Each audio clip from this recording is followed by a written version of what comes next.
Hi guys, welcome to another Monday night live stream.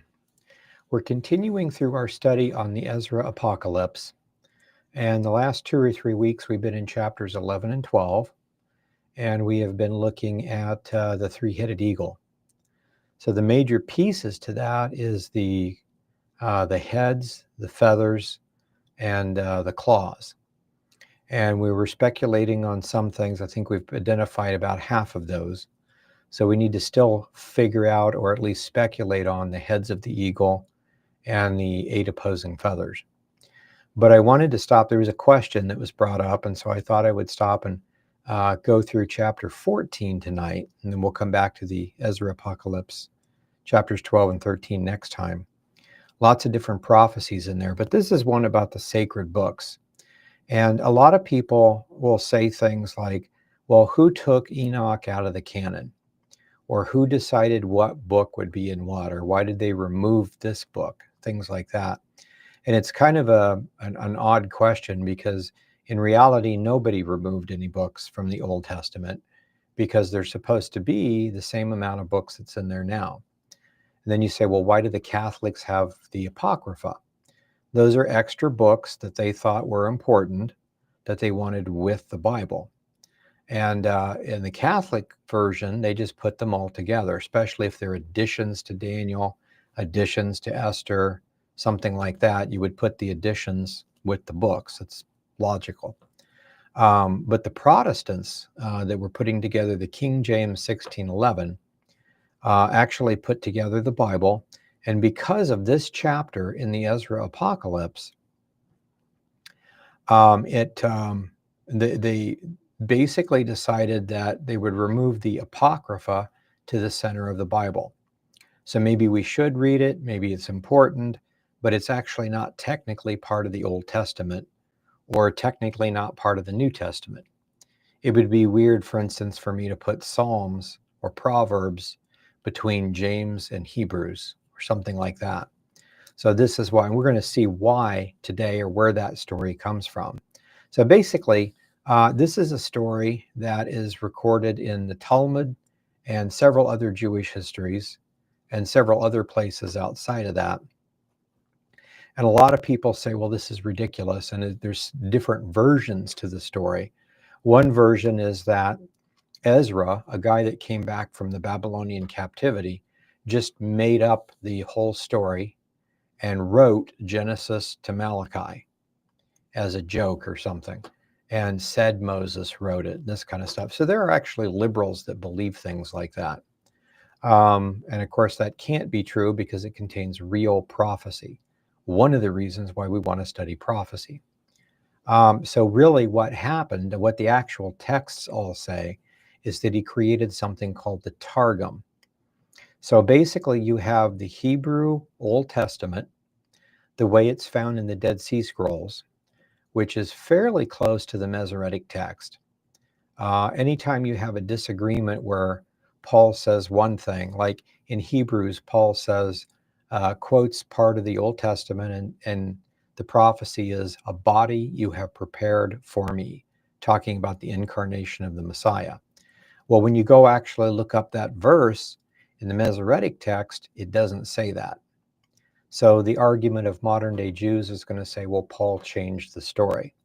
But the thing is, when you go back to the Dead Sea Scroll version, which predates the Masoretic text by several hundred years, it agrees with Paul.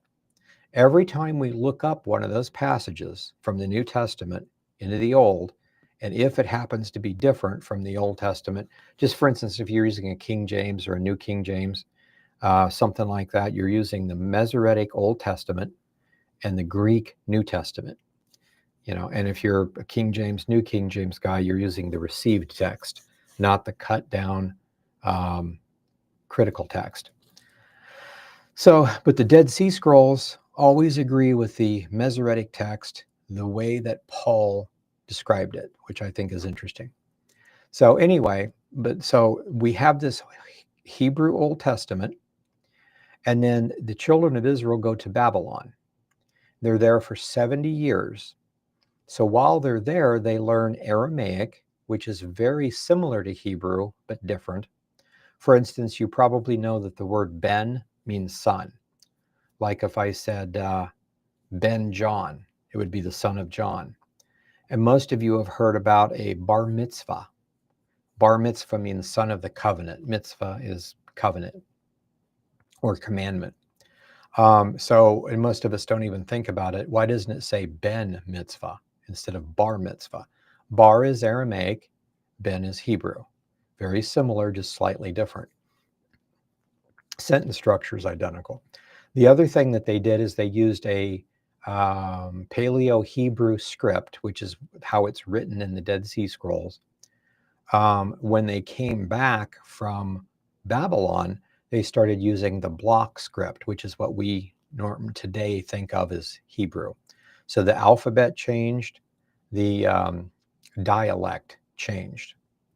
And so because of this, a lot of you guys, for instance, would pick up maybe the King James because it's keyed to Strong's and it's easy to do word searches. I mean, you can read the King James and you can understand it, but sometimes you'll be reading it and you'll be like, wait, what? And you'll have to read it 2 or 3 times and think about it for a minute, and then it dawns on you. I mean, it's actually self-explanatory. It's supposed to be written, I think, from a 6th grade level. 6th graders from 400 years ago, but still 6th grade level. So you have to think about that. So it'd be nice to have a nice translation, kind of like an NIV, where you just read it and you instantly know what it says. You don't have to study anything. So that was the same situation they were in back then. So Ezra created the Targums. The Targums are Aramaic translations of the Hebrew. As a matter of fact, everybody knows about Targums, but the Hebrew word Targum actually means translation. So I just thought that was interesting. I actually didn't know that until a few weeks ago. But anyway, so that's what we're going to look at tonight. So the translations. So don't let anybody tell you that Ezra wrote the Old Testament or that it was messed up and lost and Ezra just wrote a fake one. The actual story is they lost the Old Testament, the Jews in Babylon did.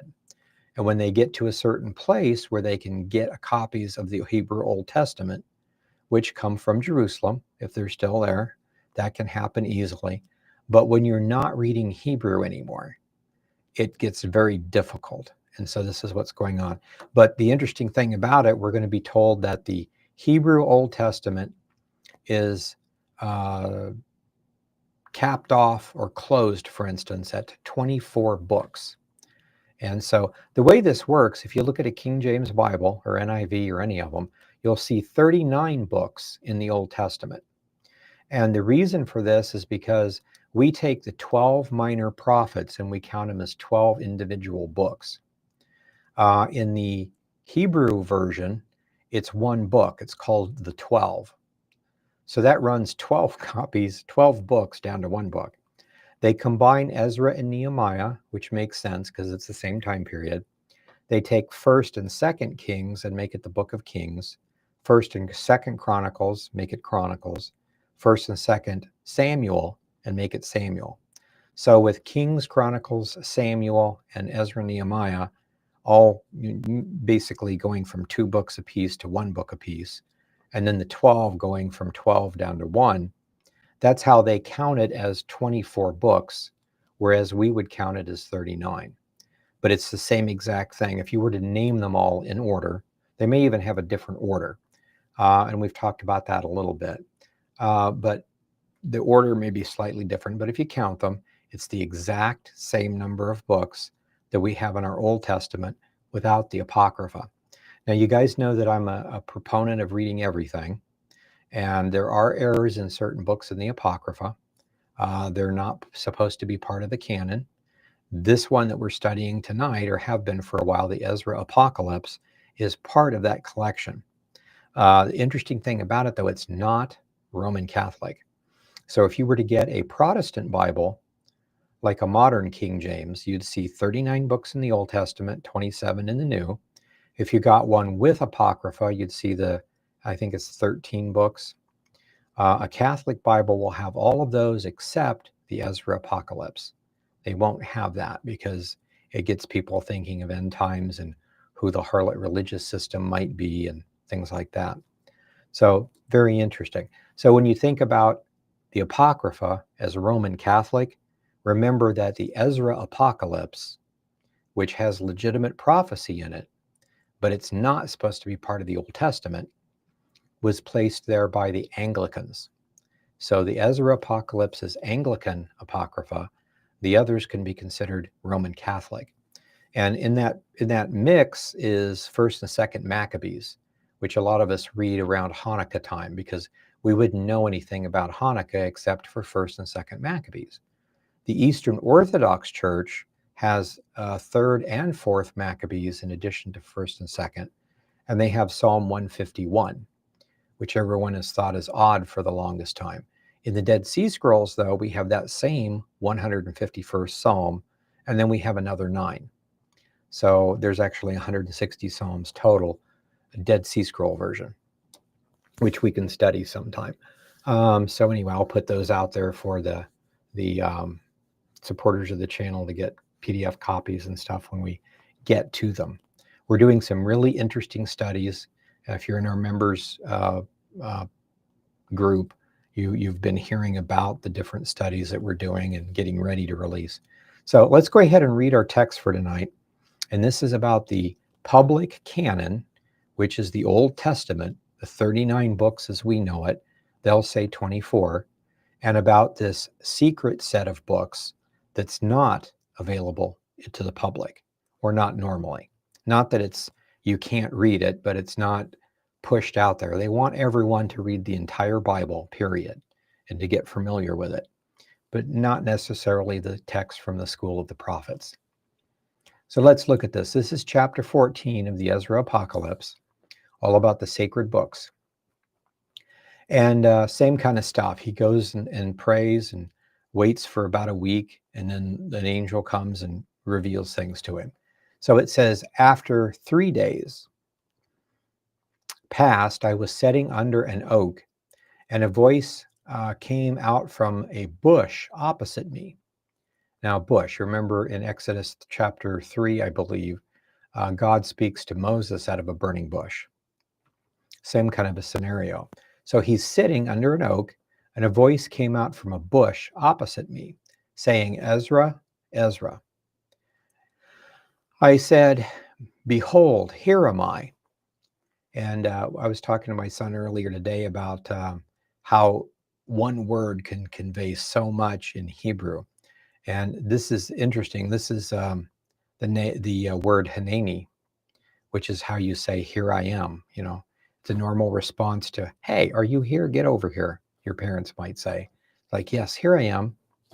So same thing. He hears a voice of God or an angel or something. You want to say Hanani very quickly. Yeah, behold, here I am. And I stood to my feet. You stand in the presence of something holy. He said to me, I revealed myself from the bush to Moses when my people were enslaved in Egypt. And I sent him, meaning Moses, to lead my people out of Egypt and to bring them into the wilderness and lead them up to Mount Sinai. I spoke with Moses many days and explained to him many wonders, and revealed to him the secrets of the times and the consummation of the periods. So if this is true, they're basically saying that the angel or God or whoever's talking here is saying that Moses knew about the calendar. So that's kind of important. And we've seen this previously in the first few chapters, the idea of the ages and how do you tell when an age changes? What's the key behind it? And he said, well, the key is Abraham. And we went back and looked and found, sure enough, that was the exact timing when an age would change. So it's a 2,000-year period of peace. So we're getting ready to end the third age of mankind, which is the age of grace, according to the Dead Sea Scrolls. And it will end with the establishment of a messianic kingdom, which is what we're all looking forward to. So he goes on and says, he explained to him secrets of the times, the consummation of the periods. And I said to him, some of these things you must keep secret. Some of the prophecies need to be kept You just don't tell everybody. But some of the things you must reveal. It is important that people know basically what's going to happen in the future so that when the processes begin, they have a chance to repent. That's what prophecy is for, to let you know God is in control. So some of these things you must keep secret and some you must reveal. Now, I tell you, Ezra, the signs that I have previously showed you and the visions that you have seen and their interpretation, which you have heard, hide them in your heart. So that'd be good for us to do too. We're going back over those things, the prophecies about the Nephilim medicine in the end times, the earthquakes and the wars and the basic timing, a 7-year period right before the establishment of the kingdom. The people that left, the group of people that left before the time of wrath started. And if you manage to make it through that wrath, it says you'll see those same people come back. So again, that's a pre-tribulational rapture. Lots of things, little key things that we've went through already. And what we're working on now, the three-headed eagle, that's probably the most important thing for our generation to completely understand. So hide all these things in your heart. So Daniel, Revelation, Ezra, Apocalypse, Book of Gad the seer, Nathan the prophet, Testament of Noah. Those are probably all the key books that are about Revelation, the second coming, our time period. And then, of course, the church fathers' commentary on all those things, and Dead Sea Scroll commentary on all those things. So anyway, he goes on, starting in verse 9, "For you will be taken up from men and shall remain with my son and others like you until the times are fulfilled." So we know that Enoch never died. He was taken. He was raptured. We know that Elijah never died. He was taken or raptured. According to this, Ezra was taken and raptured also, with others like him, others at least being Enoch and Elijah. Okay, so the reason for this, he says, "For the world has lost its youth." So it's over half old. Think about if you live to be 120, when you hit 50, I guess technically that's middle age, but you're entering your old phase, your last half. And if he's writing this at 150 BC, more or less, you've already passed half of the age. So the world, he says, has lost its youth. The times are near to old age. For the land was divided into 12 parts. 9.5 parts are already gone, and only 2.5 remain. This part here, I've got it in parentheses, or in brackets rather, because it's only included in the Latin manuscripts. That doesn't necessarily prove anything, because it's a bad logic fallacy to use silence as an argument. For instance, to give you an example, I have friends that think tongues ceased, and their argument will be, and I'm not taking a side one way or the other on it, I'm just saying I've got some that think it did and some that think it didn't. For the ones that say that tongues ceased, that gift, they'll go to 1 Corinthians and they'll say it's mentioned all the way up to 1 Corinthians 14, and then it's never mentioned again. So apparently it stopped, or it would have been mentioned again. Well, that sounds logical. Now, my other friends that say that tongues never ceased and they're still around, they would say it's mentioned all the way up through 1 Corinthians 14, so it was still going strong in Paul's day. And if you'll notice, never after that has it ever said anything about it stopping. So since they never stopped, nobody ever said it stopped, it must still be going on. So that's a good example. Both sides are using silence as an argument, and it kind of makes sense. But what it really means is that it's mentioned up to 1 Corinthians 14, and then it's simply not mentioned anymore. Which means what? That it's not mentioned anymore. You can't draw a conclusion from silence. So same kind of a thing here. So in this case, but it does say there's another piece in here just like that too, but it's only in the Latin. So you might assume it's added later. This is not talking about prophecy. It's simply saying the land of Israel was divided into two, if you remember that, and there were the 10 tribes to the north and 2 tribes to the south. And then what happened is the Assyrians came in and took captive the 10 tribes in 3 separate waves of attack. And then the Babylonians took the 2 tribes, or 9.5, and actually it was 9.5 and 2.5. And they went to Babylon, and now they're basically out and they're going back home. So only 50,000 out of 6 or 7 times that amount actually wanted to serve the Lord and came back to Israel and rebuilt the temple. Now, there's always been some of they talk about the lost tribes. There's always been some of those in Israel. So and in Judah both, but when it split, some people who wanted to serve God in Israel to the north, when they went pagan, came down, migrated to Judah. And some of the people in Judah that didn't want to serve the Lord, that wanted to do pagan stuff, migrated up to the other part. So like when James writes the letter to all the tribes scattered abroad, all 12 tribes, there were pieces, not very big, but there were pieces of all the 12 tribes somewhere. The majority of the 12 tribes, and probably the majority of Judah, Israel and Judah both, became mixed in with Gentiles and disappeared. So, as it always is. So there really is no missing 10 tribes, but this is referring back to the time of when that break happened. And so now he's in the 2.5, the 2.5, which is basically Judah, which is the tribe of Judah, the tribe of Benjamin, and another half tribe. So if you put those together, this small amount is now going to go back to Israel, or has the ability to go back home and rebuild the temple, and very few of them actually will. So anyway, it goes on and says, therefore, so since he's going to contemplate these things, and he's written this down and told us, now it's time for him to go home. So get your affairs in order. So God tells him, therefore, set your house in order, warn your people, console your lowly ones, and instruct their wise.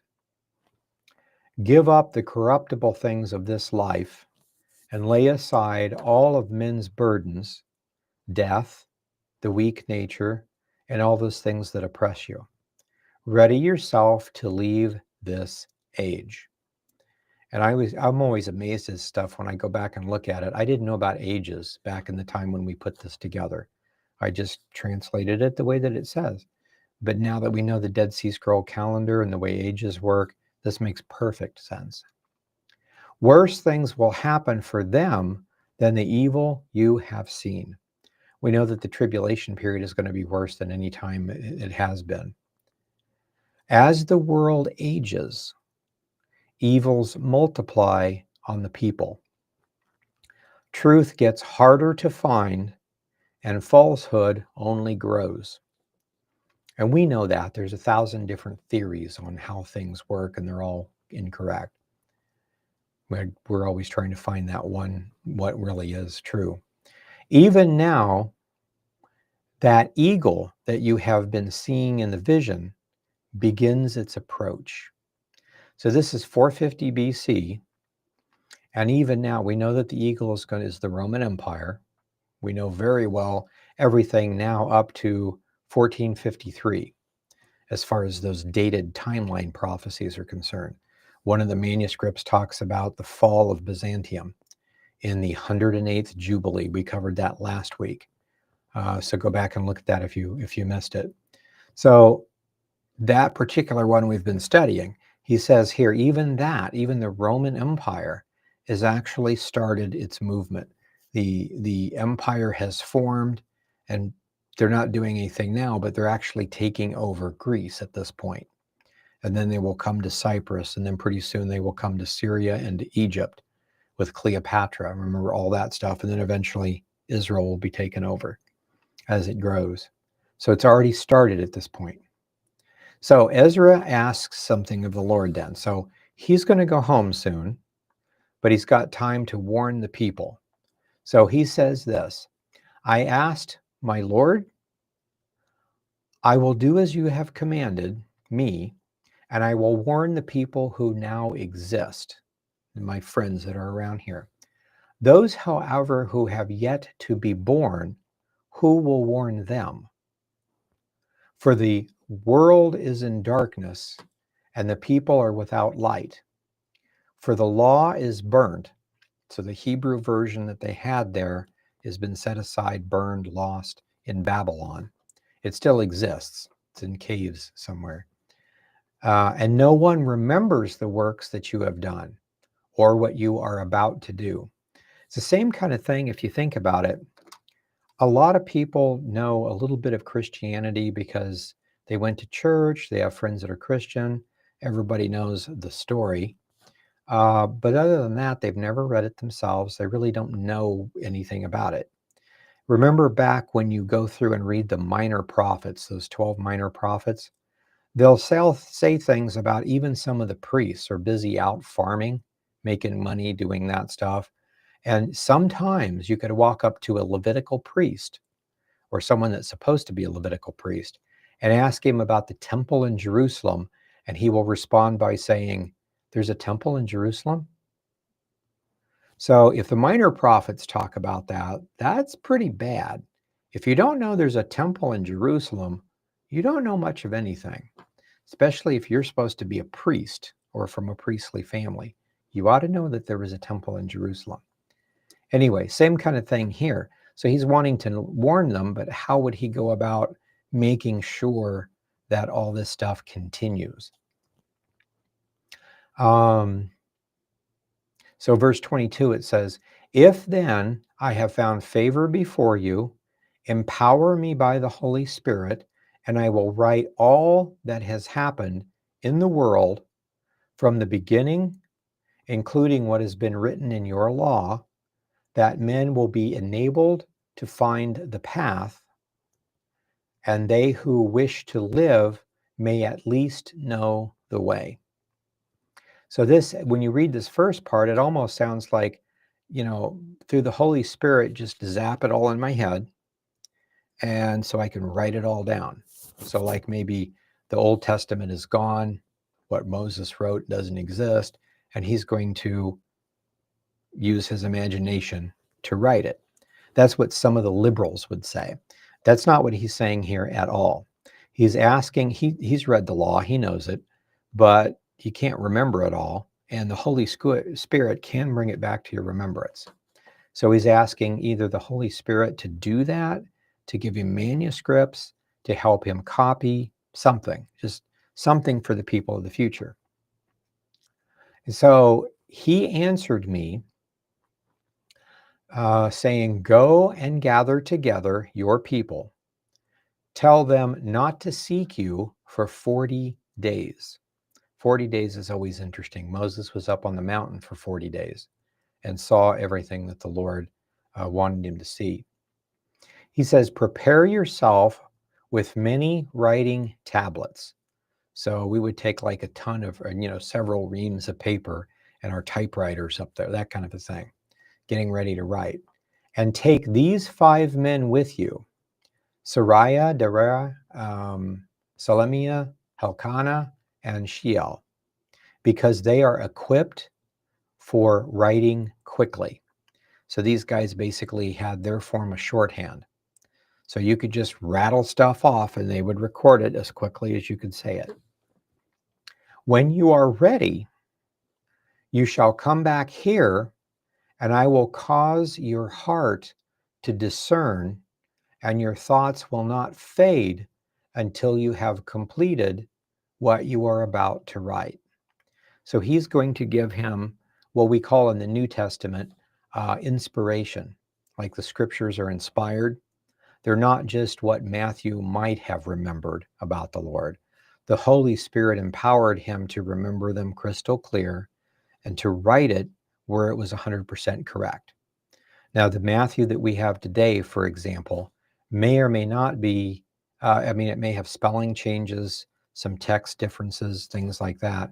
But the originals, Everyone, the Christians believe, as I do too, that they were inspired by the Holy Spirit. The real writers of the Old and the New Testament are the Holy Spirit, not people. And this is what he's telling him to do. You come back here, I will make sure that you put it down appropriately. Okay, so he says, I went, and as he had commanded me, I gathered together all the people and told them, Hear, Israel, these words. Our fathers were formerly strangers in the land of Egypt and were delivered from there. They received the law of life and did not keep it, which you have also transgressed. And the land was given to you for an inheritance. That's in the one in the land of Zion. But you and your fathers have committed iniquity and have not kept the ways of Moses that the Lord had commanded. Now, we have the word sin, and that's a normal thing among people. I want something, so I'm tempted to steal it. That's just normal sin nature. It's a God-given desire taken out of bounds. Nobody needs to teach me how to sin or teach me how to say, for instance, to shoplift. Little kids will figure that out on their own. It's just something that kind of comes natural with the sin nature. Iniquity, on the other hand, is something taught by the fathers. So if you want to serve God and you try to follow the Old Testament law, and somebody teaches you, well, this word really means that, and this word really means that, and a lot of cults will do this. So you can actually read, give money to the poor, and in your mind, it's steal money from the government. It just flips them around like that. It's not something you would normally come up with, just stealing, but it's something that you're taught. Your parents taught you to think wrong. Maybe your parents, as you were growing up, kept saying religion is for weak people. None of it's real. And you just kind of went along with it. That's not sin nature popping up, you saying that because you need or want to steal something. It's a learned behavior. So that's iniquity. So because of the forefathers that were part of the prophets and part of the priests and the kings of Judah, but one by one they started changing things and eventually thought, well, this is the way it's always been done. This is what God wanted, right? But they had a completely different form of Judaism, a fake form. And this is the same thing that happened in the first century when they got to the point where they had Pharisees and Sadducees. Pharisee and Sadduceeism is not Judaism. It is a total perversion, an apostasy, as Paul calls it. So, you have not done this, neither were your forefathers. That's why you're here. You guys messed up. And if you don't know how you messed up, it's because you don't know anything, because you haven't read, or maybe you can't read because you don't have a copy, or what you remember, what you were taught wrong, in other words. The Most High, who is the judge of truth, took from you what for a time has been given to you. So for 70 years, they were removed to Babylon. Now they get to go back. Now you are here in distress, and your brethren dwell in a distant land. If you will then admonish your soul and discipline your heart, your lives will be preserved, and mercy will befall you after death. So let me say something about this. Suppose you go to a church that somebody, whoever, says is liberal. Their teaching is wrong. Okay? So you can either ignore it and run the risk of being in a cultic church and, whatever. God would hold you responsible because you were told there's a problem. Maybe there is, maybe there's not. Maybe the person telling you this is a nut. But you heard there's a possible problem and you didn't go to look to find out. You didn't care enough about the Lord to actually go look. Okay. Now on the flip side, let's say you went and looked. Say your denomination is perfectly fine and this was a cult trying to confuse you. So you went and looked, you got confused and said, well, this is wrong and I don't want to have any part of it. and let's say that you were mistaken. That's actually not wrong. That does happen sometimes. When you stand before the Lord, he's going to say, you heard there was a problem, you looked, you studied, you made a decision, you were wrong conclusion, but you cared. You actually tried. So I'm pretty sure he's going to be happy with you. Thing is, though, if you keep trying and double checking yourself, you will eventually figure out the truth, that what you thought in the beginning was right or wrong, or you were mistaken when you switched, or we need to keep studying. But when you stand before the Lord saying, yeah, I heard that, well, what did you do? Nothing. Because it wasn't important to you? Well, I had other things. I had jobs and kids, and people depended on me, and I had to do this, and I wanted to have a career and, be an electrician or something, and I wanted this and I wanted to do that. So the Lord's going to say, so those things of life were more important to you than me. And even if you were right on doctrine, that's not okay. The relationship is what the Lord is looking for. Okay, I'll stop preaching and get back to the text. Anyway, so if you admonish your soul, discipline your heart, your lives will be preserved, and mercy will befall you after death. So if you were wrong in some little part, it probably won't make any difference. But if you care enough, that's the key. For after death comes judgment, and we will live again. So much about the resurrection being an invention in the first century. They taught it a long time before. Then the righteous will be revealed, and the works of the ungodly will be manifest. But leave me alone, and do not inquire after me, seek after me, for 40 days. So he does what the Lord has told him to do. Now, this is the cool part for us. The public scriptures and the separate, private, or secret books. We need to figure out what's going on here. I took the 5 men as he commanded me, and I went into the field, and we remained there as he had told me. The next day, a voice called to me and said, Ezra, open your mouth and drink what I give you to drink. And I opened my mouth and saw, and there came to me a cup as it was full of water, but its appearance was like fire. And this kind of reminds me of Revelation when John was told, take this little book and eat it. And he ate it, and it was sweet to his mouth, but bitter in his stomach. And it represented that he's supposed to write the stuff down and go do stuff. And this is the same thing. It's a vision he's seeing of the Lord. There probably wasn't a real cup or anything, but it's a vision.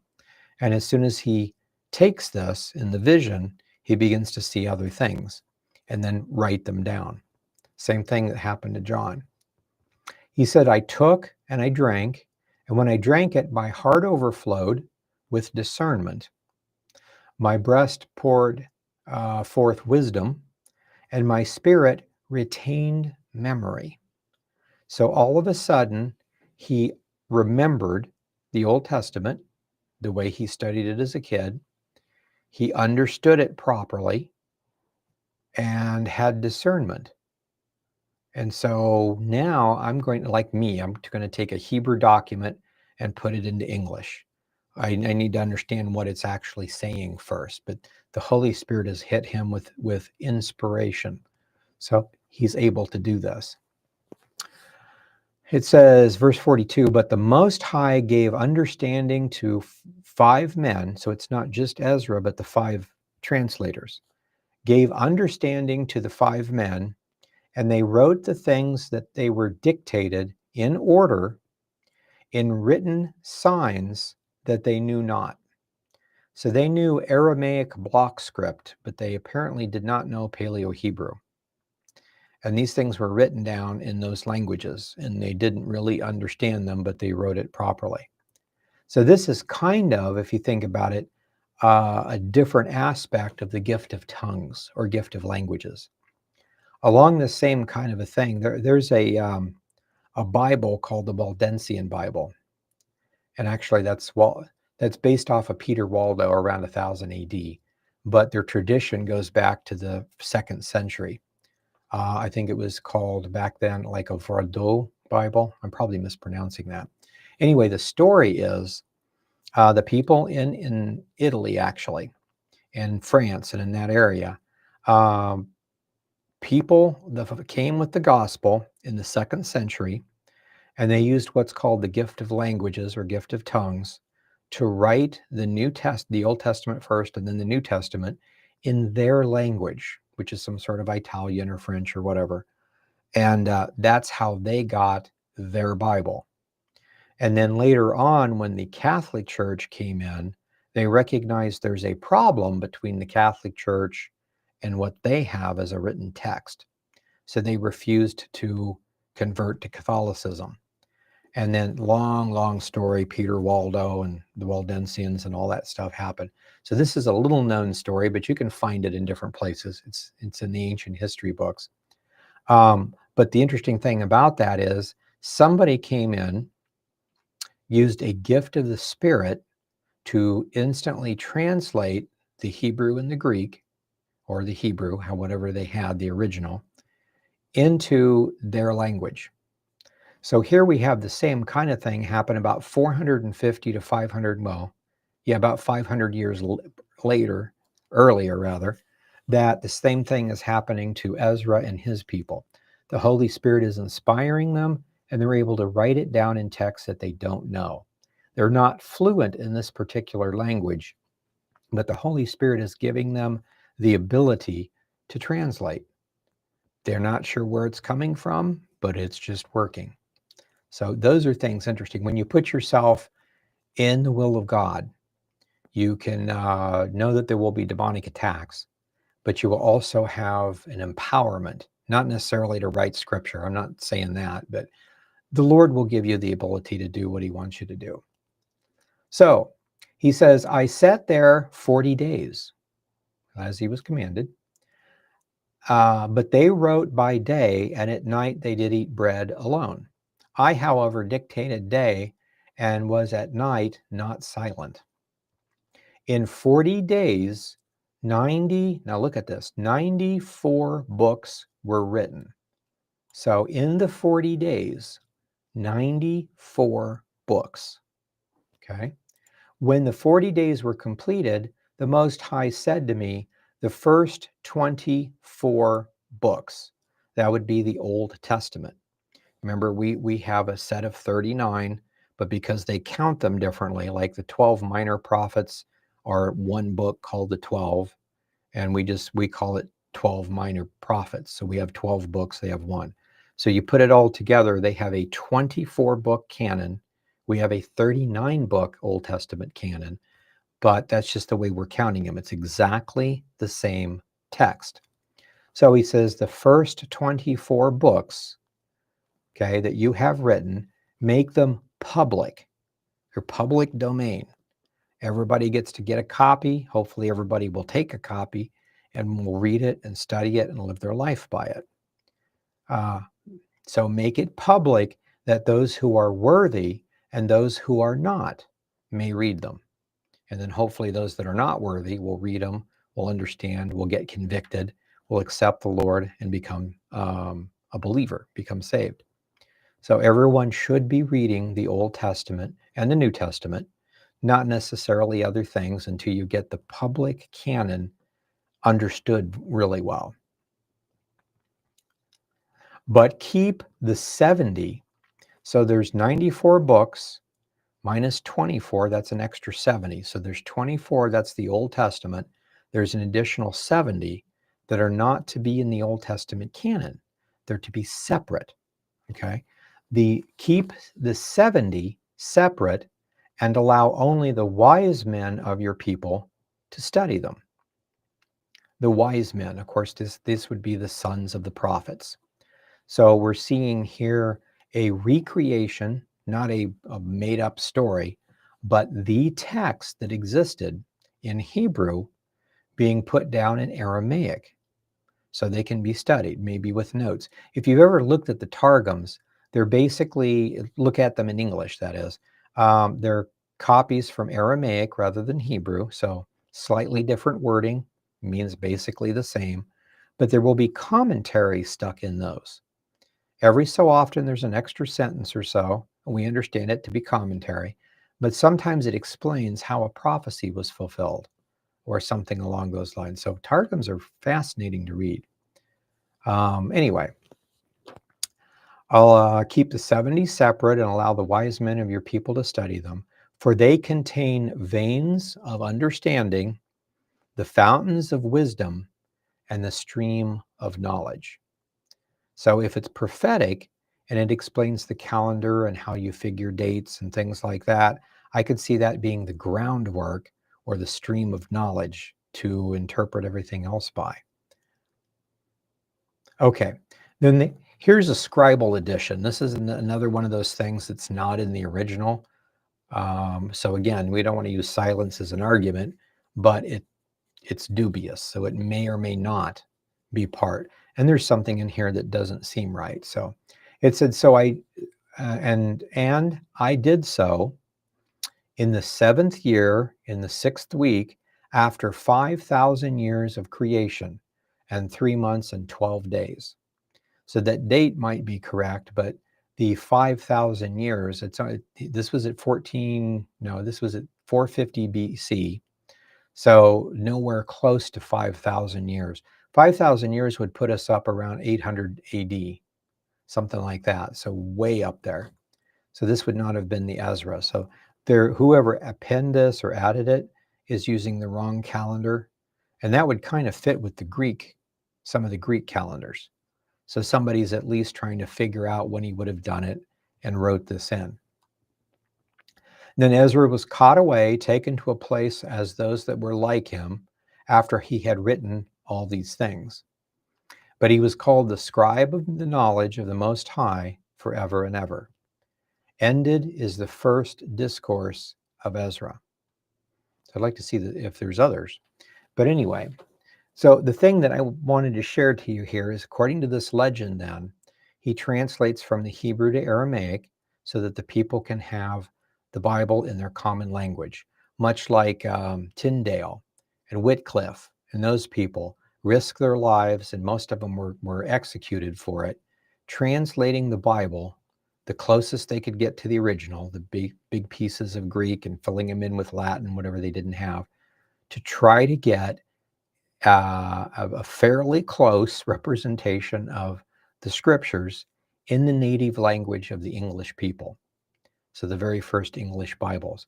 This is what he's doing here in the language of Aramaic to those people.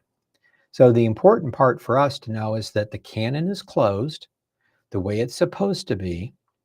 There are no missing books from the canon. We have in the Old Testament 39 books, or if you want to count it their way, 24. And it's exactly the way it's supposed to be. Now, in addition to this, there are these other 70 books that are not to be put in the Bible or the public canon, that is only for wise people to understand. So he doesn't tell us about any of these, but I've speculated on these here, and here's the list that I come up with in the back, and we'll go through a few of them. So in Josephus' Antiquities 1, 2, 3, it talks about Adam making a prophecy. And the prophecy that he gives is that the world would be destroyed once by fire and once by a flood. But he confessed that he didn't know which one would come first. He just knew that. That was part of a prophecy. Well, to make a comment like that, you don't know Adam, so Adam must have written it down, or somebody wrote it down. So where does this information come from? Josephus wasn't an eyewitness of Adam because he's only 2,000 years ago. So he had to get this from the Testament of Adam. And we've talked about testaments before. The idea is that Adam, through Aaron, Moses' brother, in that first age and a little over, all wrote what we would call a last will and testament. They teach morality, they teach practicality, they teach prophecy, lots of prophecies about the coming Messiah. And then you have Moses and Aaron together at that time. Moses writing Genesis, Exodus, Leviticus, Numbers, and Deuteronomy. So the patriarchal writings, the testaments, are actually kind of a pre-Mosaic canon. And so when you have disputes between Pharisees, Sadducees, and the Essenes, the Pharisees would say, well, we know we're correct because we have the writings of the fathers. It's the tradition of the elders, and that's correct. Jesus called that tradition of the elders made up stories, basically something that makes void the word of God. And so the Essenes would say, that's correct. We know those are a bunch of lies because we have the writings of the patriarchs, and they totally contradict that. The patriarchal writings talk about the fact that we're sinners because we inherited a sin nature. We need to be saved, but we can't save ourselves. But the Messiah, who is God incarnate, somehow at a certain point will come and reconcile us to God. And it's got something to do with his death.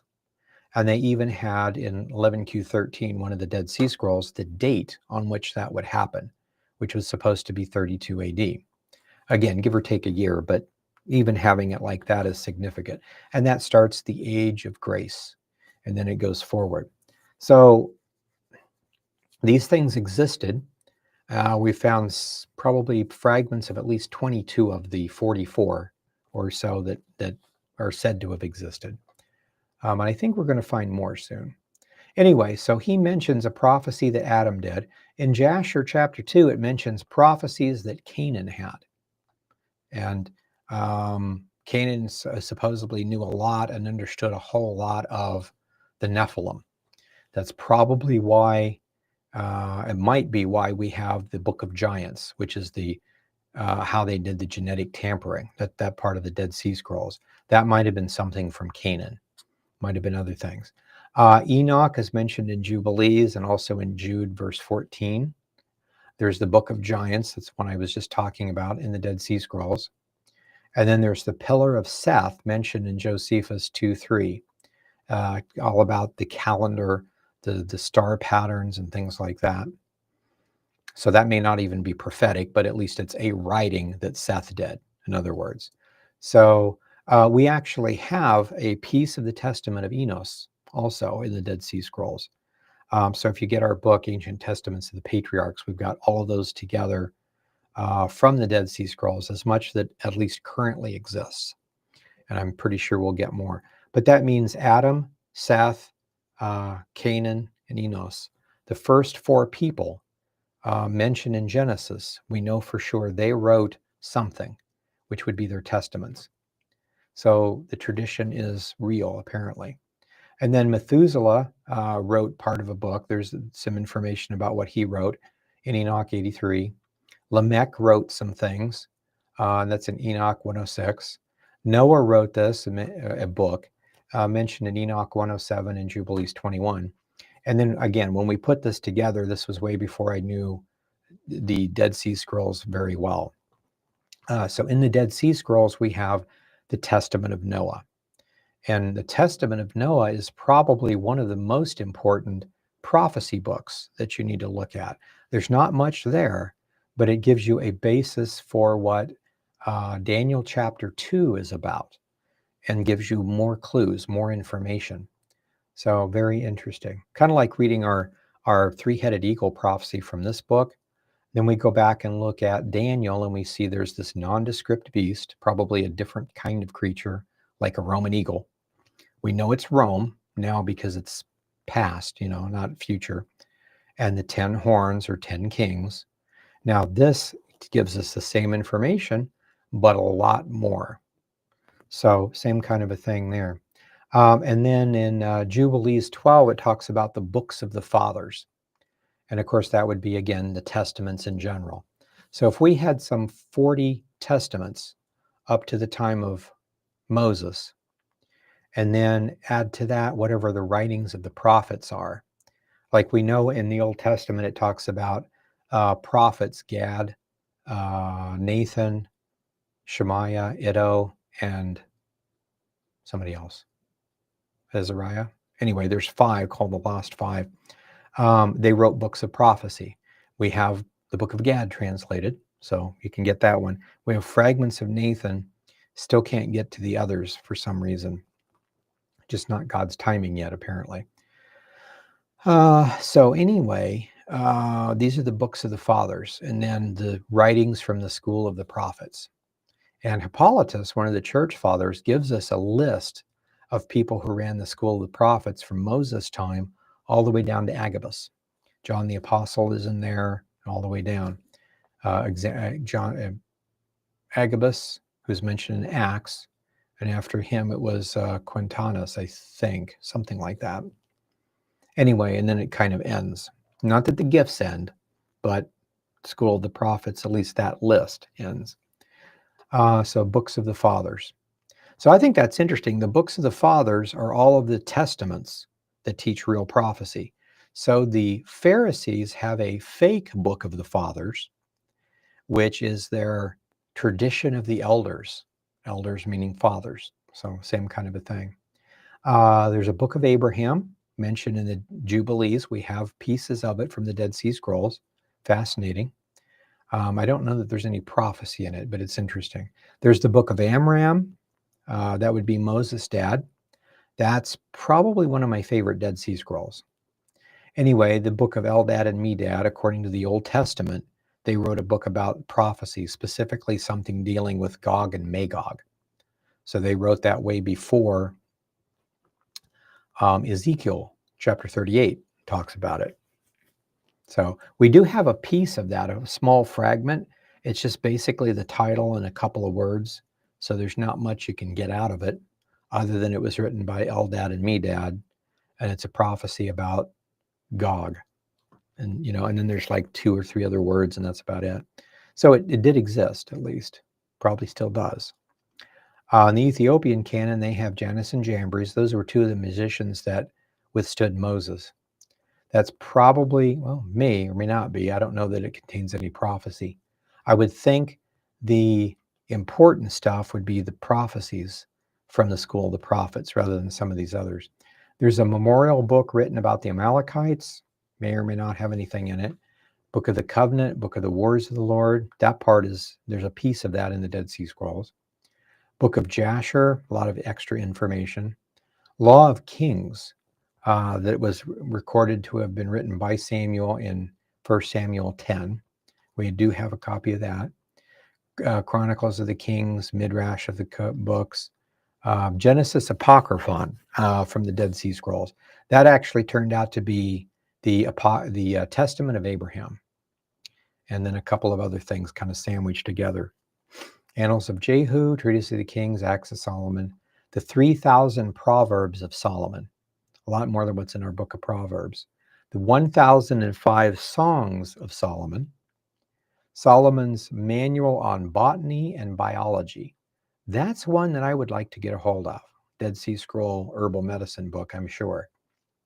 The Sayings of the Prophets, the Hosea, Chronicles of David. And here's Chronicles of Nathan the prophet and the history of Nathan the prophet, mentioned in 1st and 2nd Chronicles. Chronicles of Gad the seer. That's an amazing prophecy book, chapters 1, 2, and chapter 14, all about prophecy in our time period. Ordinance of Samuel, records of Nathan the prophet. Like I say, I have fragments of it, and it's really cool. But anyway, prophecy of Ahijah the Shilonite. That's one that's supposed to have some interesting prophecies in it. I don't have even a sentence. So I know where it exists, but we just can't get our hands on it. Visions of Iddo the seer is another one of those 5. We don't have that. It does exist. We just don't have it. Genealogical records of Iddo the seer. That would be interesting to look at. Chronicles of Shemaiah the prophet. That's another one of the 5. It does exist. We just don't have it. And Iddo, and then some others. Vision of Isaiah may just be referring to Isaiah. It's hard to tell. Chronicles, and then 2nd Ezra. Since he's writing this book, I don't think it's really one of the 70, but it's important for us to know about. Anyway, so it goes on, and there's some other notes in there. So we'll go ahead and stop there for tonight, but this is the legend of how it gets started. So basically, our takeaway from this is that the Old Testament is exactly the way it's supposed to be. There are no missing books. Now, somebody may have added text to a book or cut away text from a book or changed the text. Like When Paul quotes the Old Testament and says, "A body you've prepared for me," talking about the incarnation of the Messiah, the Masoretic text is different. So Paul was mistaken, or somebody changed the Masoretic text. And I would guess the opposite. I would think somebody changed the Masoretic text, because the Dead Sea Scrolls that are earlier agree totally with the way Paul records it. So Paul has, even if you don't believe, you have court evidence, so to speak, that Paul was quoting the oldest version rather than that. So really interesting. So there's no missing books, but there are that are supposed to be in the Old Testament. But there are extra books, especially the books from the schools of the prophets, that we should be studying if you know your Old and your New Testaments well enough. And that's what we try to do here. So we'll go ahead and stop there for tonight, and I'll go over to the chat room and see if there are any questions. So, okay, first question. Flip over so we can see it here. Super chat, $5. Thank you very much for the donation. The 1582 Codex Vaticanus manuscript, is it a real manuscript, or was it forged with a Jesuit agenda? Different from the Tectus Receptus. It is manuscript. Thank you. That kind of stuff is hard to know. The only thing you can do is read it and see where the differences are and see what it might be. So if I read a text that disagrees with Paul, I'm probably going to side with Paul. And if there's multiple texts and the oldest ones happen to agree with Paul, for instance, then I would, definitely gravitate to that old set of texts. So the legend, I'm not sure who started it exactly, but the legend that it was forged by Jesuits. I don't know that you can really prove or disprove that. So there are people that teach that, but it is different. And when you look at the Codex Vaticanus, the Codex Sinaiticus, those things, there are noticeable scribal errors. And there is an ancient tradition when you're learning to be a scribe. You do things, basically they're called katanas. And it's basically a practice text. And so you would write it, your teacher would write on there, you missed this verse and this is wrong, and this kind of stuff. There's enough side notes like that in the Sinaiticus and the Vaticanus to really make me wonder if they weren't some sort of practice text, because there's just a lot of stuff that's different. And it's not, if I was going to take a text and change stuff in it to make my cult seem, good, then it would be logical. I would have removed all the verses for fasting, for instance, or something like that, or changed them into something else. And you would see a pattern. Well, all the verses referring to the divinity of Christ have been removed. That tells you something. But in those things, there's nothing specific like that, like not all the verses for any one thing are removed. So it almost just seems like a practice text. So anyway, I haven't studied it in depth. You can get copies of it on Amazon. What I tend to stay with is any first or second century manuscript, or what looks like it might be a second century manuscript or before, and compare notes. So if you took the original and translated it into, say, Coptic, Georgian, Aramaic, whatever, made a Targum out of it, hopefully you would have been able to go back and ask John or Peter, did you mean this word or that word? Which would be better? And he would say, no, definitely use that one. So back in the day. So that's where other languages would come in really helpful. So that's why we tend to stick with or have been sticking with the Masoretic text, because it's the oldest Hebrew, and it's almost perfect with what Paul says, except a handful of passages that Paul says something different. Now that we have a good amount of the Dead Sea Scroll Old Testament, we can look up, some of those places are still missing, but those places that we can verify, they always agree with Paul over the Masoretic text. So in other words, we're always going to the oldest set. And so there's some interesting scrolls coming out in the next, coming out this year. that we'll be talking about, and I think you guys are really, really going to like them. So I can't really say to the Jesuit agenda part, but yeah, it's not something that I would use to study. Of course, saying that, always take a look at everything. Don't throw the Septuagint Old Testament out, because you can learn stuff from it. Just know the dating system is off and things like that. Patrick asks, what are the signs of your coming? Jesus responds, detailing the seal judgments, deceit, war, famine, etc. Is the coming a period of time beginning with the seals and ending with his return? I would say in Revelation, the time period between chapter 6 to 18, which is the seals to his return, is the 7-year tribulation period. And I think we can demonstrate that pretty easily. The signs of his coming are a series of signs. So it's not like 12 things that all happen in a 24-hour period. They do happen over a period of years. Daniel talks about a time when knowledge will begin to start increasing, and it starts when the Jews return to Israel. This is corroborated and taught by Church Father Irenaeus. Whenever the Jews come back, and he didn't know the date, or at least didn't want to tell us, when the Jews come back, that's when they begin to run to and fro, and knowledge is increased. And presumably that means finding scrolls somewhere, or hunting things down, putting things back together, realizing the mistakes of the past and what the really old forefathers, the ancients, actually taught. And so this is definitely Dead Sea Scrolls. And with the testaments of the patriarchs and the other things, it's definitely giving a proper interpretation of those things. And we can see that's what Paul is quoting. So yeah, I would agree with that.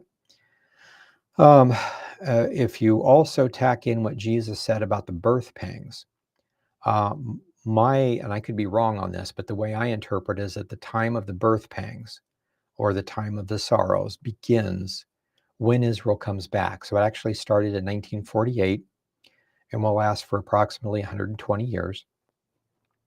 Somewhere in there toward the end, most likely, would be the 7-year tribulation period. And then at the very end of the tribulation period is a second coming, beginning of the millennial reign. So all of those prophecies are in there somewhere.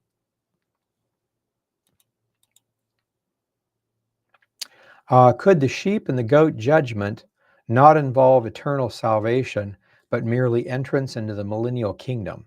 Seems like the entrance is based on a treatment of Jews. Yeah, I think so too. I think he's actually talking about judging the nations at that time and at that place, the sheep and the goat nations.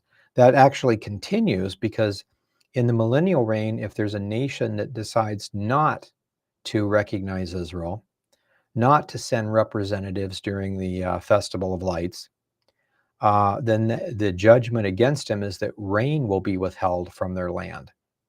So there's some commands and some punishments at that time. So yeah, I think so too. I don't think it's salvation. I think it's the judgment of those nations at that time. Let's see here. Do we know how long Jesus was in Egypt?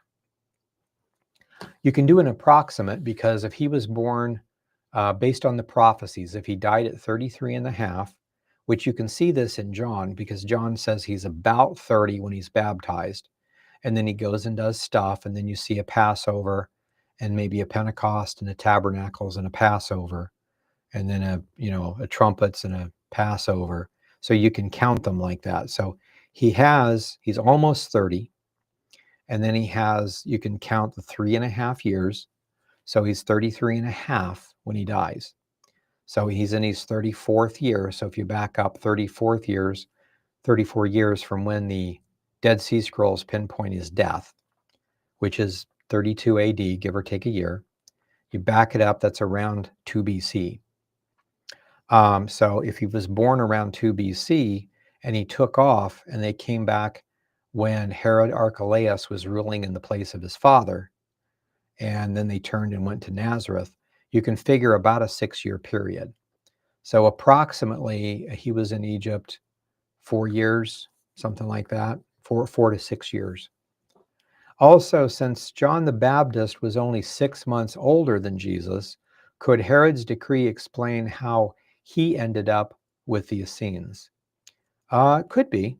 The text that Hippolytus has about those people that ran the school of the prophets mentions that one of them was Zacharias, which would be John the Baptist's father, and then also Simeon, the one who held the Lord, the baby, in his hands.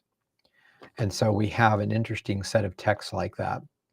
So the so there's a lot of stuff like that. A lot of them knew the prophecies, and a lot of them were Essene based.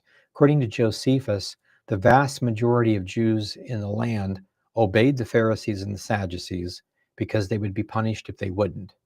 But as far as judging by morality and teachings and stuff, a lot of people followed the Essene way, which was the original way according to the Essenes. So that makes sense, in my opinion. It would be just like if you and I are Christians, we're Baptists, Calvary Chapel, whatever, that kind of thing, and say some really, really weird cult, dangerous cult, somehow managed to take over the United States government. And so now the government is this weird cult. Well, you still pay your taxes because otherwise you get killed. But do you really believe that's the way it's supposed to be? No. Well, then you follow the other group. That's the situation they were in the first century. A cult had taken over the government, and it was a really hard thing to do. So good question. Would love Ken to comment on the Mahdi, the guy claiming to be the pseudo guy. Okay, there's several of those around, but the Mahdi is supposed to be the name that the Muslims use for the Messiah. The Messiah, the Mahdi, is supposed to come back, destroy all the Jews and the Christians, and set up a one world Islam type thing. And so they're looking for this Mahdi. It's an interesting story too. It's in the Hadith, which is not in the Quran directly, but in the Hadith, the extra writings. And it talks about the Mahdi coming on board. Somehow his name equals 666 when spelled out. And he fights against the two Dajjal, which are like demonic type people. But these are guys that are in a rebuilt temple. They're descendants of Aaron, and they're causing him problems. And he has a heck of a time trying to kill them. But he finally does. And then, we live life ever after. And so that's the basic story from the Hadith. To me, it's interesting because it just sounds like the Mahdi is the Antichrist coming after the two witnesses in a rebuilt temple. So it's interesting. And then the 666 thing's kind of flipped around. So there's this guy on the internet that I know has been claiming to be the guy. Those kind of things come and go all the time, though. So I haven't really looked into it specifically, like this new guy. I doubt he's much of anything. He might be a very dangerous guy, so be careful of that stuff, but don't know if he's actually the one or not. When King Herod went to kill all the male babies when Christ was born, did he just kill in Bethlehem or all over Israel? It was in the area surrounding Bethlehem, just to make sure. So Bethlehem, at that time anyway, was about 6 miles south of Jerusalem. So just right on the outskirts of the big cities, this little bitty hick town. And it might have 50 or 100 people in it. So you're going to kill off all the babies that have been born in the last 2 years in that area, just to make sure, the surrounding area. What's interesting to me is not in Bethlehem proper, but in the surrounding area, in the area around Bethlehem, is where Rachel's tomb was. So now I think it's all in the city because the city's bigger, Jerusalem's bigger. But back then it was just kind of on the outskirts. And the prophecy was Rachel weeping for her children that are not, they can't be comforted because they were killed. And it actually says Rama also. Rama is an ancient word for child sacrifice. So very, very well fits in there. So it was in Bethlehem and the surrounding area. As the angel of the Lord said to go to Egypt, seeing it was safe. Yeah, just to get completely out of there. And I think part of the what's going on in Egypt at that time is that they had one of the Arks of the Covenant, and of course that goes down to Ethiopia, but you have the remnants of the Essenes that were protected. At that time, Egypt basically said, we don't care if you worship rocks, but if you want to come here and pay taxes, that would be great. So they were just a completely secular thing. Anybody and everybody's religion. Just come here, be safe, pay taxes, we'll all get rich. So that's just the way it was at the time. And so for the last 100 and some years or more, there was an Essene temple down in the area of around the Alexandria area. And so I would imagine they would have went there because the Pharisees and Sadducees didn't believe in a Messiah. The Essenes did. So you would have known he comes and dies, in the next 30 to 40 years. And he'd have to be at least 30 to do that. So sometime in the next 5 years, he should be here. Then they see a star appearing. That's probably his birth. And then, he comes down there. He's a guy from Bethlehem. Check the genealogies. You can talk to the child in the sea. I mean, it's pretty obvious. So they would have taken care of the child also, protected him. So anyway, it's an interesting story. There's supposed to be a series of stories that go along with his youth, not the fake stuff about him doing miracles as a child, the Gnostic stuff, not the Gnostic stuff, but there are, so there's Gnostic stuff and real stuff, both in Egypt. So you got to find the source. But there's some interesting stories about that. Do you have any information on how AI is being used to interpret the Dead Sea Scrolls? And do you believe that AI work is reliable? It just needs to be checked by everyone. One of the things that can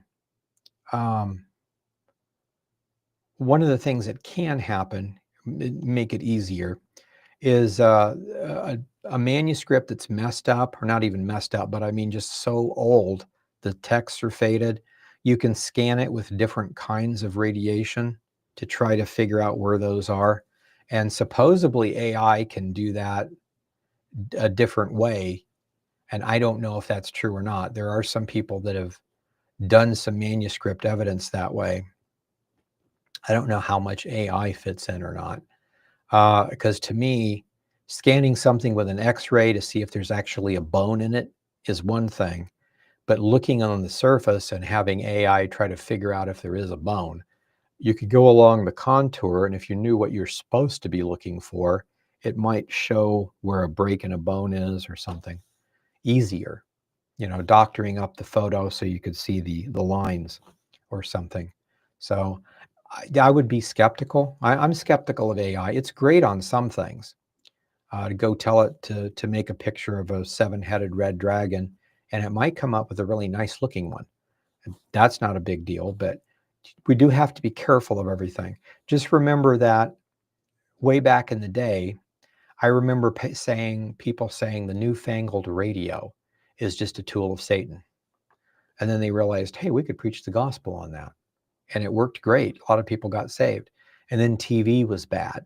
And then, hey, we can put Sunday mornings, we can put all the religious stuff on TV. Yeah, that's a great idea. That was a great idea for people that are shut in. They could watch church services. Then the internet went through the same thing, and now AI. Somewhere along the line, it's going to pivot. We're going to have the mark of the beast in that technology. But don't throw away the current technology just because you know it's supposed to be bad sometime in the future. If it's in the next 3 or 4 years, I guess nothing matters. If it's 50 years from now or even 20 years from now, right now we need to use what we can for the gospel. So I don't know that it's reliable. I would be very careful with it. Definitely don't have it try to translate or anything like that. Question. So, well, actually, I take that back to don't rely on it. If it translated it and then you took that as a possibility to several translators, and if they all said that's actually pretty good, or if they all said, "What did a second grader do this? This is nonsense." just get multiple feedback. Question. So when does the Bible say the age of grace started? The Bible doesn't say it directly, but it would be akin to the church age. There's a bit of a discrepancy in 11Q13. There's an age of grace, and then there's the church age. The church age apparently has started about 40 years early. The church age started in AD 32 at Pentecost. The end of the age of Torah was 75, and that started the official age of grace. And that's why there's a little bit of confusion now, because if our Lord comes back at exactly 2,000 years after the church began, that would be 2032, which is just 7 years away. No, yeah, 7 years away, or a little less than 7 now. Anyway, if it's 2075, it might be further, and it's probably properly the 75, but then we're also told the days are cut short, otherwise no flesh would survive. So I don't think we can use the calendar per se to calculate like a second coming thing. We just know that most of the prophecies happen in that last generation. So I would be very surprised to see any prophecy happen before next year. But starting next year, we should have a lot of interesting things happening. And I say that, and I'm already thinking, apparently I'm wrong, because the Gaza incident, that whole thing with Gaza was prophesied, and it's supposed to end in 26 or 27, according to one of the scrolls. And then there's going to be more Dead Sea Scroll type texts that are found that explain things. So I'm waiting for, maybe after that, when everything calms down, then they start doing excavations again. But then I was wrong on that too. Some of them are actually coming out now. So lots of stuff going on. But we're getting into that time period where that's getting ready to start. I'm studying Revelation and wonder what your thoughts are on the timing of the two witnesses. What are some good arguments for them being the first or second halves? I'm leaning first half. I would too. Number one, they stand in the temple and they prevent the Antichrist and anybody else coming into the temple. And they preach the gospel and nobody can kill them because they, like normal watchers, are able to know people's thoughts, like most the real prophets can read people's thoughts. So if I'm going to send in a squad from the east and exactly 5:59, they're going to be firing a bullet right through here, I'm just not going to be here, or I'm going to be here or over here, and they're never going to hit me with the bullet. As a matter of fact, I probably won't let them be here because I will make fire come down right over there.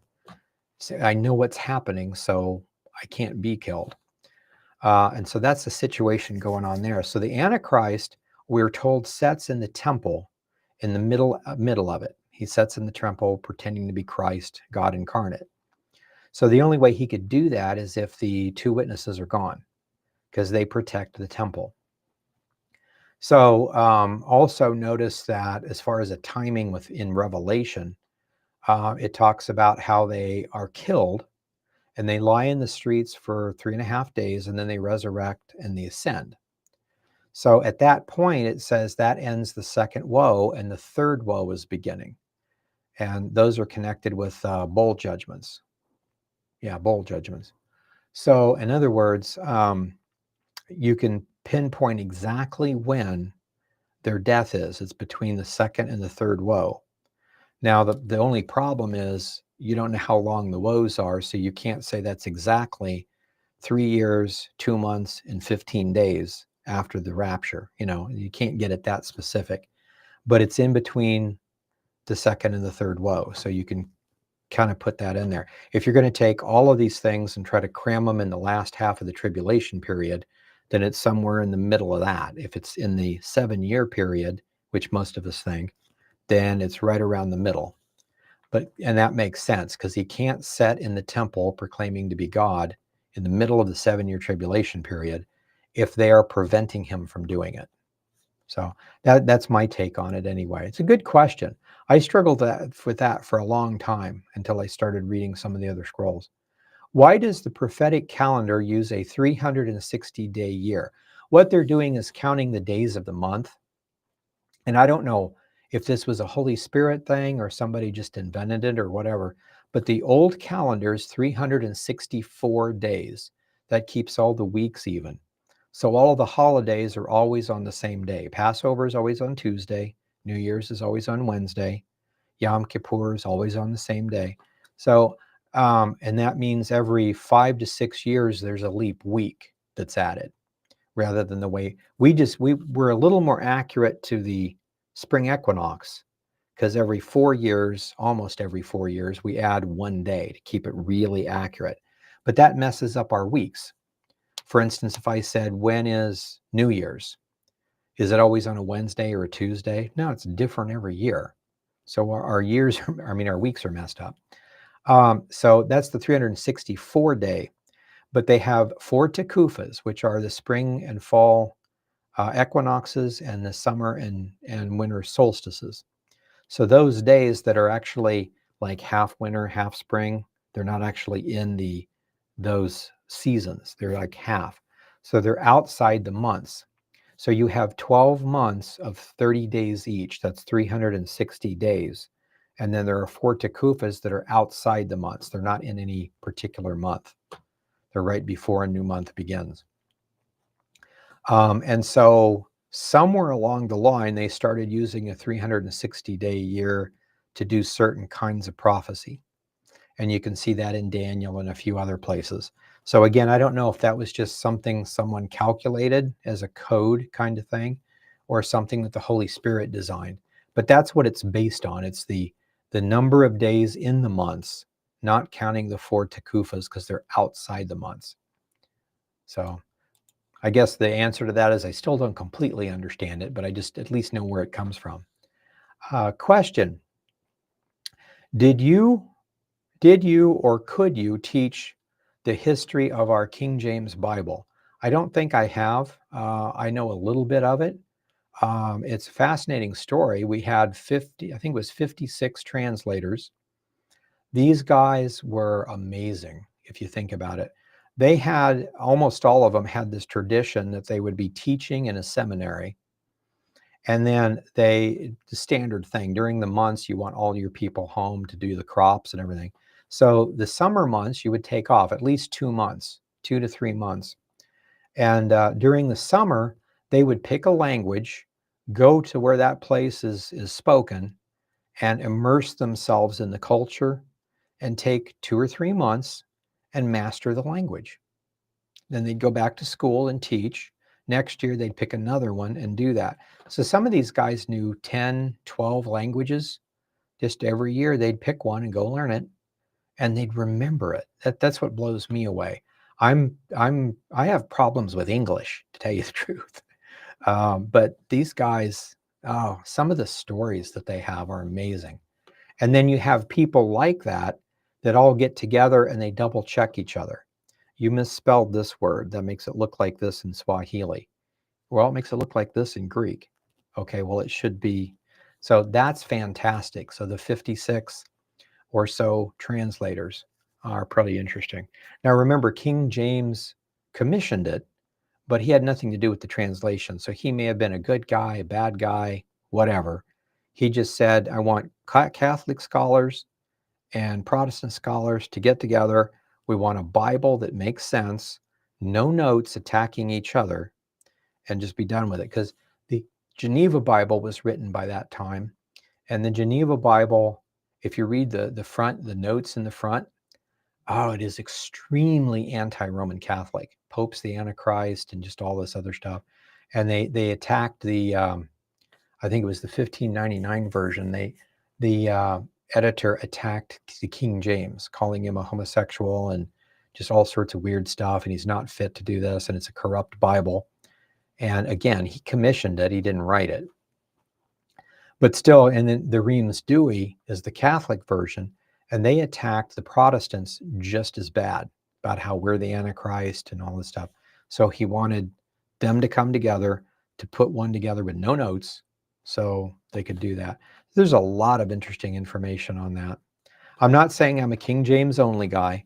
I want the TR because when you have missing verses in the other Bibles, some of the other Bibles, and you compare it to the quotes from the early church fathers, sometimes in their sermons, whether they got it right or wrong, good sermon, bad sermon, whatever, you can't quote something that doesn't exist yet.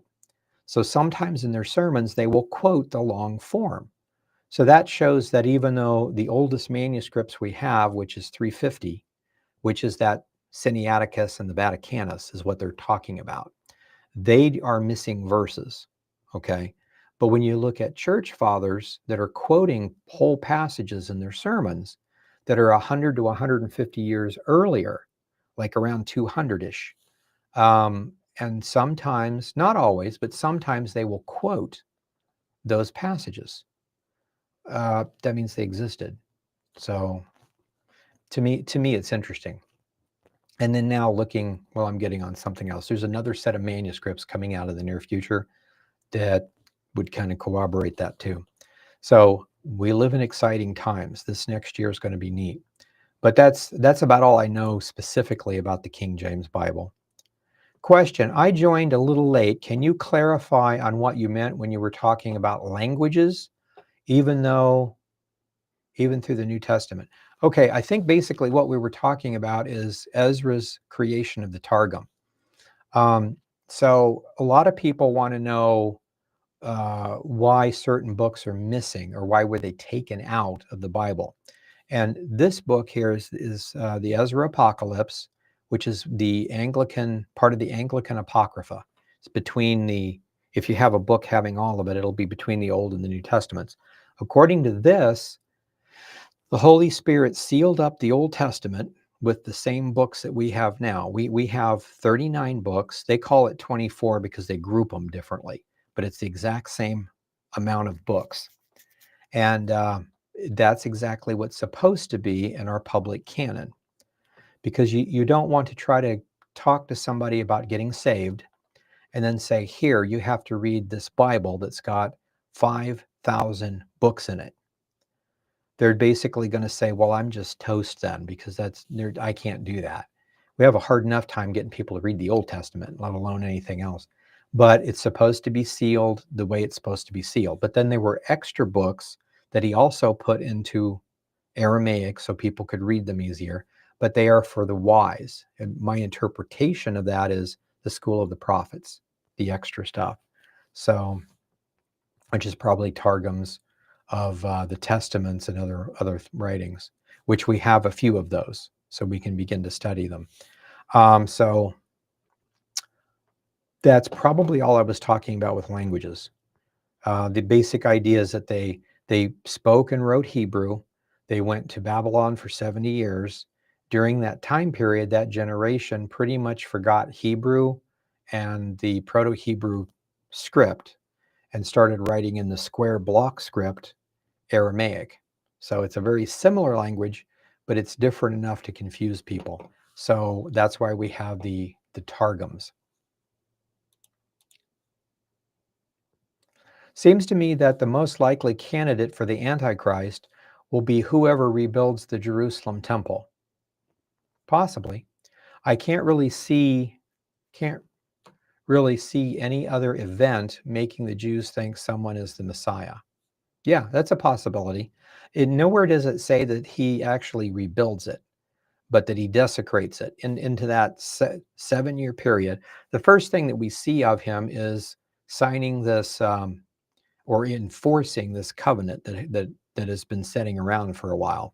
So I think the covenant is here, and it's just not flat going to be enforced until he comes in to enforce it. But part of that would be an agreement to territories and everything. And they may or may not build their temple before or after that.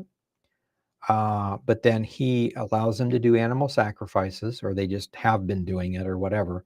But 3.5 years into it, he stops the sacrifices and sits in the temple proclaiming himself to be Messiah incarnate or God incarnate.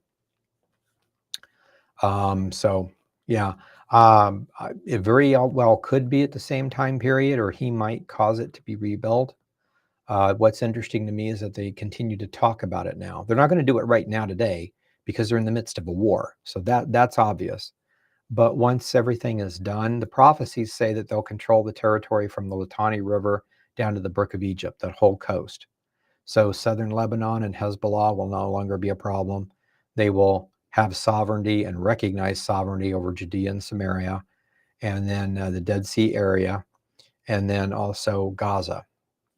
So inside of Israel, the way it was supposed to be and will be, after the prophecies of Zephaniah and Obadiah and those take place, then they'll be able to dig certain areas and see what's going on. Anyway, so that's my thoughts on that. Last question. Is it something like the 12th Mahdi? I think so. There's some, I don't remember. It's been a while since I studied my Hadith. But there's, oh, no, actually it's something like the 12th Imam or something. I'm getting that confused, I'm pretty sure. And there is a word for it. The Mahdi is supposed to be the guy, but then there's supposed to be these 12, these kids that fell in a well or something like that. It's been a long time since I studied it. But yeah, there's supposed to be 12 of something, and I forget the term. I saw something about 666 is a miscopy of 3 Arabic symbols. Also, their Mahdi might be the Antichrist. Yeah, the Mahdi fits the bill for the Antichrist in the way it's described in the Hadith, including 666 and the other stuff. Walid Shobat, I think, is, and there's probably others that came up with that, showing that how 666 can actually be Arabic characters and they might actually mean something. The church fathers said that John taught to use Greek. I would have guessed Hebrew, but anyway, for his name. So like, for instance, my name is Ken, K-E-N. And if you take the K and the E and the N in Greek, or just the K and the N, however you do that in Hebrew, it comes up to be like 72 or 74, something like that. So I'm definitely not the Antichrist. But the church fathers said, first you want to wait till Rome splits in half. That was 395. And then eventually it falls apart. That would be 1945, unless it makes a comeback and does it again. But at least 1945 AD. And then sometime after that, out of what used to be the Roman Empire will be these 10 nations. The 10 nations will come along, make a confederacy. They just won't be able to do much of anything because it's too democratic. And they can't, with 10 nations, everything's always a 5 and a 5, on a vote. And so they just can't really do much. And then the Antichrist, who's an 11th kingdom, steps in, takes it over, changes it. And then we have the tribulation period. So that kind of a thing going on. So basically they were saying a lot of people's names equal 666. And they gave some examples like Ethnon, Titan, Nero, some of those names equal 666. And they said, so those guys have come and went, and there's new people with the same names. So don't look for the Antichrist until you see 10 nations. So anyway, that was their advice. Seems good, like good advice. But anyway, so thank you for the question. So also wanted to mention, this is our question. We've got our donate button at the top. Many of you are members. Also remember, we have a second channel. The second channel is going to be all of the scrolls that we have individual. No teaching, no commentary, just you can read them and listen to them like you would if I put the King James Bible up there. Many sites have that. There's several King James or NIV or whatever on YouTube. And this will be the same kind of thing, just reading the text. Right now we have Gad, Barnabas, 3 Corinthians, and we're working on, Jasher. We're going to begin that sometime in the near future. And we're finishing up the Book of Enoch at the moment. So we want to have all those out there.